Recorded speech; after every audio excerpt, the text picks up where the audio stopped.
Y hoy tenemos un tema importantísimo. Para desarrollarlo, hemos invitado a alguien que ya tú conoces, que ha estado con nosotros anteriormente. Ella es la psicóloga Jacqueline Lapidus y vamos a hablar con ella sobre algo importantísimo. Pero antes el saludo, obviamente. Mi querida Jackie, ¿cómo estás? Buenas tardes, Eduardo. Muchas gracias por tenerme nuevamente acá y muy feliz de hablar acerca de todos estos temas que están involucrados con el estrés, la ansiedad y, por supuesto, cómo alivianar estos temas obsesivos que mucha gente padece. Así que feliz de estar de vuelta con ustedes. Es un placer. Ok, vayamos al grano. Todos los hombres y todas las mujeres, casi, en algún momento determinado, cuestionamos dónde estamos, quiénes somos. Creo que esto comienza en la adolescencia, donde cuestionamos si somos buenos, si somos malos, si somos adultos, si somos niños, si somos varones, si somos hembra. Esas cuestiones que a la hora de entrar a la adolescencia nos conciernen y nos preocupan de alguna forma consciente o inconscientemente. Según vamos creciendo, vamos cuestionando un montón de cosas. Esos periodos de cuestionar suelen comenzar generalmente a los 30. Si no pasa nada, bríncate a los 40 y puede que pase. Si no pasa nada, viene el de los 50, que se le llama en inglés midlife crisis, pero es una crisis de identidad, un existencial, brutal, obsesiva, ridícula en algunas formas. Um, Nos pasa a los hombres y les pasa a las mujeres también. A mí me gustaría que comencemos por definir qué es una crisis existencial. Bueno, en principio las crisis existenciales tienen que ver, como bien lo planteabas, ¿no? Con la incertidumbre, con no saber hacia dónde vamos, no saber qué es lo que va a pasar, no saber si el camino que estamos tomando es el correcto o no, y empezamos a cuestionarnos. Ahora, la palabra crisis implica que no es solamente un cuestionamiento, sino que va un poco más profundo, ¿no? O sea, la persona realmente está eh, metida en este círculo en donde está pensando realmente qué se viene después, qué quiere ser, cómo quiere ser. Ahora, quiero remarcar una cosa muy importante, que una cosa es tener una crisis existencial y otra muy distinta es tener una obsesión existencial. ¿Qué podemos diferenciar de esto? Una crisis es en un momento en particular, una obsesión es cuando ya aparece una duda, como decíamos recién, existencial, pero perdura en el tiempo, en donde la persona está constantemente pensando en esto sin poder erradicar de su mente ninguna de estas dudas y pensamientos que está teniendo. ¿Podríamos decir que es una colección de crisis extendidas? Sí, a veces son extendidas o a veces es una en particular. A veces no tenemos dudas sobre todo, pero por ejemplo, yo tengo muchos pacientes que vienen a mí y me dicen, ¿cuál es el sentido de la vida? Entonces es una, pero que empieza a indagarse con más profundidad, o qué hay después de la vida, qué va a pasar en la muerte, pero empiezan a obsesionarse con tanta frecuencia que llega un momento en donde sienten que este tipo de pensamientos invade toda su vida, inclusive los momentos de disfrute, porque están constantemente queriendo resolver una pregunta que, como bien sabemos, no siempre tiene respuesta. Y en cierta forma es un poquito de miedo a lo desconocido, ¿no? Siempre, siempre la ansiedad está muy vinculado con esto que tú dices, ¿no? Con la incertidumbre. Y te diría más que las personas que luchan más con la incertidumbre son aquellas que van a tener más estrés y más ansiedad. Así que aprender a tolerar la incertidumbre es clave para justamente reducir nuestros niveles de ansiedad. Hablemos un momentito en términos generales con ansiedad, ¿ok? ¿Qué tipo de pasos ayuda a una persona que esté pasando por esta obsesión o estas crisis o estos momentos donde está temiendo a lo desconocido o aún hoy en día? Venimos de una situación en el 2020 donde nos sentimos con pánico a lo desconocido, porque no sabíamos lo que venía y eso ha afectado a muchas personas que han terminado con problemas de depresión y problemas de ansiedad. Se habla ahorita de una posible crisis otra vez, o una otra pandemia de otro tipo. Todos los psíquicos lo están prediciendo por donde quiera. O sea, hay temor de eso. ¿Cómo manejamos una situación en donde sentimos a raíz, a fondo, que estamos fuera de control y no sabemos cómo mejorarlo? Ujú.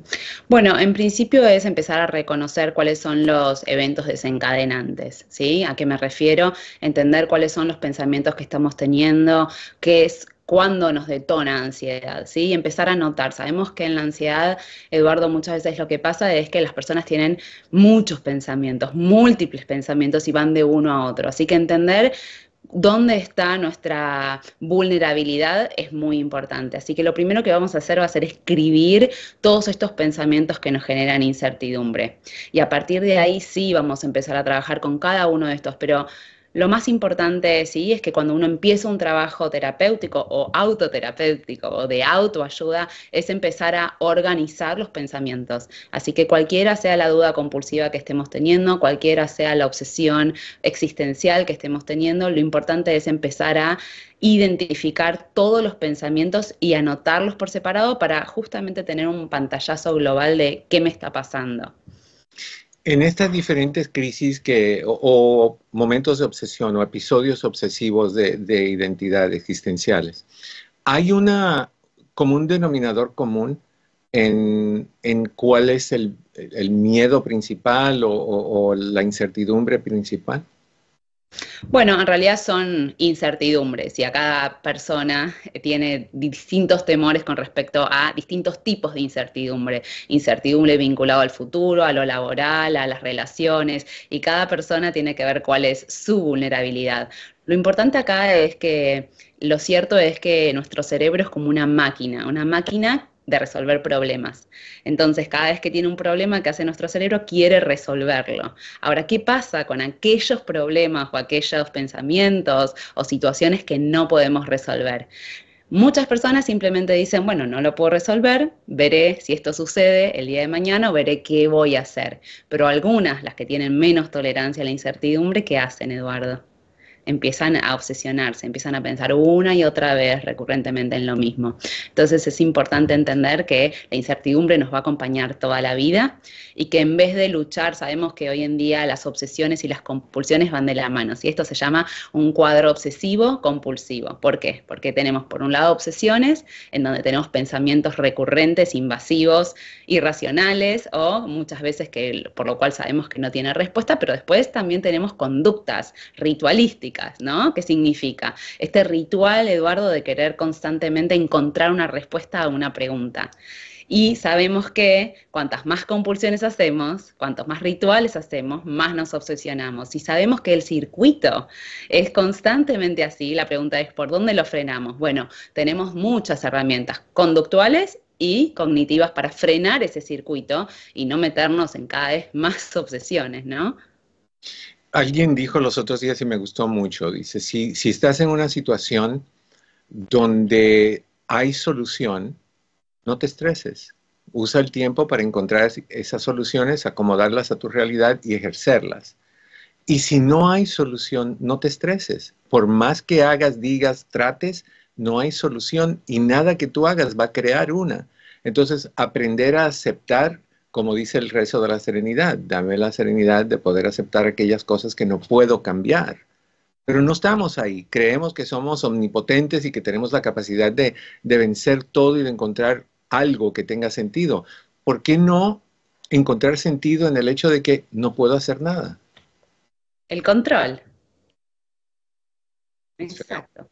Es La feo. necesidad de controlar, ¿no? El ser humano ha controlado tantas cosas, ¿no? O sea, la tecnología, los avances, la medicina, sin embargo, es importante, ¿no? No controlamos el futuro, no controlamos a los demás, no controlamos lo que nos pueda llegar a suceder. El control que tenemos, sí podemos aplicar en algunas circunstancias, aún así no tenemos garantía. Y al ser humano no le gusta no tener garantía, ¿no? Uno diría, bueno, yo quiero saber que nunca jamás me voy a enfermar, quiero saber que nunca le va a pasar nada a un familiar, quiero saber que el rumbo de mi vida no es todo lo existencial, ¿no? El rumbo de mi vida va por buen camino y cómo sé que va por buen camino y quién me lo va a decir. Entonces aparecen estas dudas, ¿no? La falta de garantía y por supuesto esta constante negatividad o negación frente a nuestra falta de control. Y como tú decías, si tiene solución, búscale problema y si no tiene solución, ¿para qué te haces problema? Ah, Es fantástico significa esa frase. No tiene ningún tipo de lógica, pero como tú dices, es el control, la necesidad de controlar todo. Ahora, hay personas ahorita que nos están escuchando a quienes le ofrecemos líneas telefónicas si quieren llamar y hacer una pregunta sobre lo que quieran, de este tema o del que quieran. 1-800-473-3003, 1-800-473-3003. Personas están escuchando ahorita y dicen, bueno, yo estoy en mis 48, 49, me estoy acercando a los 50. No tuve crisis a los 30, no tuve crisis a los 40, no sé qué me vaya a pasar a los 50. Estoy pensando un poquito obsesivo en esto, estoy dudando un poquito de esto otro. ¿Cómo podemos hacer para entender? O sea, la pregunta es, ¿cuáles serían algunos síntomas que nos dejarían saber que tal vez estemos pasando por una obsesión, crisis, episodio existencial? Ujú. Bueno, las crisis no son el problema. En realidad, como estábamos bien comentando, ¿no? Es algo positivo tener una crisis. La crisis nos permite replantearnos hacia dónde estamos yendo, qué es lo que queremos. La realidad es que no es lo mismo lo que queremos a los 20, a los 30, a los 40, a los 50, no son las mismas condiciones. Todos sabemos que, como decías, en la adolescencia empieza a aparecer esa conciencia de muerte, ¿no? Y esa conciencia de muerte nos va acompañando durante toda la vida. Y bueno, y no es lo mismo afrontar la muerte cuando somos adolescentes, en donde lo vemos muy lejos, que a los 50, a los 60. Y entonces ahí sí nos empezamos a replantear qué queremos para nuestra vida, ¿no? O sea, cómo realmente queremos vivir. Hasta ahora hemos vivido de una manera y ahora qué queremos. Así que yo le doy la bienvenida a las crisis y esto es fantástico. Ahora, si yo estoy 24 horas al día pensando en esto, no puedo pensar en otra cosa, no puedo disfrutar, quiero tener constantemente la garantía, quiero controlar, me estoy dando cuenta que, ¿no? Como que las preocupaciones me están invadiendo. Bueno, esto es un signo de que hay algo que se está transformando en una obsesión y es muy importante empezar a trabajar para justamente frenar este circuito, porque sabemos hoy en día, Eduardo, que la preocupación es muy adictiva. Y que cuanto más nos preocupamos, más tendemos a preocuparnos, ¿sí? Porque la pregunta ahí, ¿y qué pasaría si? ¿Y qué pasaría si? Y que cuando nos dimos cuenta, nos hemos preguntado acerca de qué pasaría si en todas las circunstancias, queremos controlar absolutamente, buscar la respuesta. Así que es muy importante sí darnos lugar a la crisis, por eso es fundamental trabajar nosotros mismos o en una terapia acerca de estas crisis existenciales para justamente poder entender qué es lo que queremos, qué es lo que necesitamos y deseamos en cada momento de la vida, pero ojo, que esto no se convierta en una obsesión. Te voy a hacer una pregunta entre tú y yo. Nadie va a escuchar, esto es confidencial. Perfecto. ¿Tú consideras, mi queridísima Jacqueline, tú consideras que una persona que lleva 20 y tantos años obsesionado con que tiene 34 es un problema? A ver, ¿cómo es la pregunta nuevamente? ¿Tú Sí, consideras que una persona que lleva más de 20 y tantos años diciendo que tiene 34, todos los años recumple 34, ¿tú crees que es un fantástico. problema? Bueno, creo que hay una negación, ¿no? Una negación de la edad, ¿no? Real. Pero bueno, también, Eduardo, hoy sabemos que la edad real y la edad psicológica cambia mucho. Hay personas de 50 que se sienten, ¿no? Como de 20. Así que, bueno, en realidad la edad psicológica va cambiando de edad en edad. Y si psicológicamente la persona se considera que tiene 15 años, fantástico. Pero bueno, lo importante es entender que eso es un concepto más emocional y psicológico que real, ¿sí? Así que Seguiré teniendo 34. me encanta, porque tal cual uno se siente a veces más joven, rejuvenecido, hay situaciones que nos motivan, que nos llenan de entusiasmo, así que bienvenido sea que tengas 34 años. Y felicitaciones por los 34. Muchísimas gracias, me encanta como lo acabas de poner. Yo creo, por ejemplo, si no hubieran espejos, yo te juraría que yo tengo 20, 19, 18. Pero cuando me veo al espejo, pues boom, tú sabes, como dicen por ahí, boom, te cae el balde de agua fría. Pero yo pienso que eso no es, que pensar joven, no necesariamente joven, porque no tenemos que darle una etiqueta de joven o mayor, que pensar saludable, que pensar activo, que pensar motivado, que pensar con ganas, que tener sueños a cualquier edad Yo pienso que eso es saludable. Lo opuesto es horrible. Lo opuesto es tener 99 desde que tienes 18, 19 años. Ujú. Es Bueno, malísimo. fíjate, ayer yo veía un video, ¿no? De una señora de 90 años haciendo ejercicio físico como que era impresionante, ¿no? Lo que estaba viendo. Y uno tiende a ver como que cuanto más grandes nos ponemos o cuanto más envejecemos, se supondría que estábamos en realidad menos motivados, más desganados. Y sin embargo esto no es así, o sea que también hay que aprender que la vida se puede vivir con disfrute a cada etapa y que no hay por qué eliminar el disfrute ni en los 70, 80, 90. En mi caso tuve a mis abuelos vivos hasta los 100 años y la verdad que se volvieron a casar a los 90, hicimos una fiesta. Entonces, bueno, el modelo a veces uno que tiene sobre la vejez es un poco degradante y no hay por qué pensar así. También uno puede llegar con muy buena salud emocional, mental. Por eso es tan importante esto que estamos hablando, ¿no? Cómo llegar emocionalmente y psicológicamente bien con estos pensamientos de calidad que nos permitan tener una vida plena. Ahora, veamos a las mujeres y a los hombres en términos de estos episodios obsesivos existenciales. ¿Les da igual o hay diferencias entre los hombres y las mujeres, según tu experiencia? No, según mi experiencia les da por igual. A veces las mujeres son de hablar más y los hombres son de callarse y entonces las estadísticas por lo general dicen que la mujer recurre más a terapias, a life coach, a todo este tipo de terapias y que habla mucho más acerca de sus emociones. Sin embargo, hoy sabemos que los hombres también tienen este tipo de crisis y es muy importante hablar sobre esto. Muchas veces nos callamos porque consideramos, ¿no? Como un tabú, como que es algo malo, ir al psicólogo es porque está uno loco, porque tiene problemas graves, así que ojalá que haya más educación acerca de esto y que podamos aprender. Justamente ayer pensaba, ¿no? No hay psicología en las escuelas, no hay psicología en las universidades, los chicos no tienen terapeutas, counselors que los ayuden a procesar emociones, o sea, imagínate toda una vida y todavía una hora no se considera esto el eje de nuestras vidas. Mi querida Jacqueline, ¿dónde te buscamos? ¿Dónde te encontramos?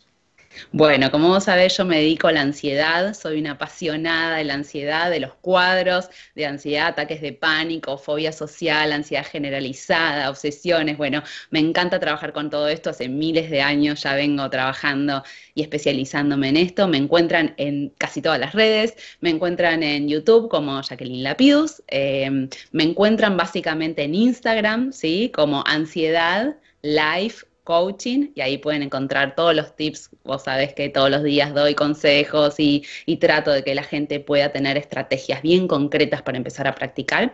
Me encuentran en Facebook, que no estoy tanto ahí como Maldita Ansiedad, y me encuentran por supuesto en la web. En la web vos sabés, Eduardo, que tengo clases, masterclass gratuitas, tengo también una guía gratuita, un montón de recursos gratuitos para la gente, tengo una newsletter, así que también pueden acceder a la web y beneficiarse de todo esto. De hecho, el viernes que viene voy a estar haciendo una masterclass acerca de exposiciones, cómo afrontar nuestros miedos y voy a estar explicando bien el paso a paso de cuántos tipos de exposiciones hay, cómo hacerlas.